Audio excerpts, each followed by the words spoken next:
አሜሪካ ውስጥ የ15 ዓመት ታዳጊ ሱቅ ሲሰርቅ ከዛም ሊያመልጥ ሲል አንዱን መደርደሪያ በመስበሩ ይህ ፍትሐዊ ዳኛ የሰጠው ፍርድ። ዳኛው የክስተቱን ዝርዝር ሁኔታ ከሰማ በኋላ ልጁን እንዲህ ሲል ጠየቀው። በእርግጥ የሆነ ነገር ሰረክ? ዳቦና አይብ ሰርቀህ መደርደሪያ ሰባበርክ? ልጁም አንገቱን ደፍቶ በሀፍረት መለሰ። አዎ። ዳኛ ለምን ሰረክ? ታዳጊው ልጅ በጣም ፈልጌው ነው። ዳኛ ከመስረቅ ይልቅ መግዛት አልቻልክም ነበር? ልጅ ምንም ገንዘብ አልነበረኝም። ዳኛ ወላጆችን ገንዘብ ልትጠይቅ ትችላለህ። ልጅ እኔ ያለኝ አልጋ ላይ የተኛችና ስራ የሌላት የታመመች እናቴ ብቻ ናት። ለእሷ ስል ዳቦና አይብ ሰርቄያለሁ።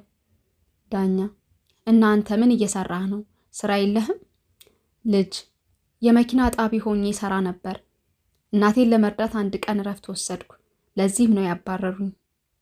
ከልጁ ጋር የነበረው ውይይት ካለቀ በኋላ ዳኛው ፍርዱን አስታወቀ።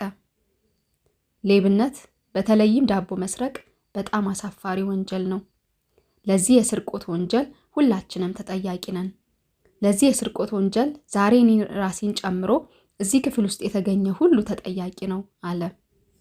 በመቀጠልም ሁሉም ተሰብሳቢዎች $10 ይቀጣሉ እና ማንም ሰው $10 ሳይከፍል ከአዳራሹ አይወጣም። ዳኛው ከኪሱ $10 ቢል አንስቶ ስክሪፕት አወጣና እንዲህ ብሎ መጻፍ ጀመረ።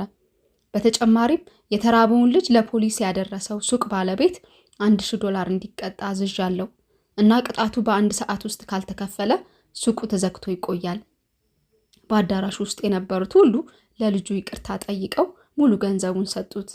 ዳኛው እንባውን ለመደበቅ እየሞከረ ከችሎቱ ወጣ። ተሰብሳቢዎቹ የዳኛውን ውሳኔ ከሰሙ በኋላ አይናቸው በእንባ ተሞላ። ዳኛው አክለውም አንድ ሰው ዳቦ ሲሰርቅ ከተያዘ መላው የዚች ሀገር ሕዝብና ህብረተሰብ ሊያፍር ይገባል ሲሉም አክለዋል።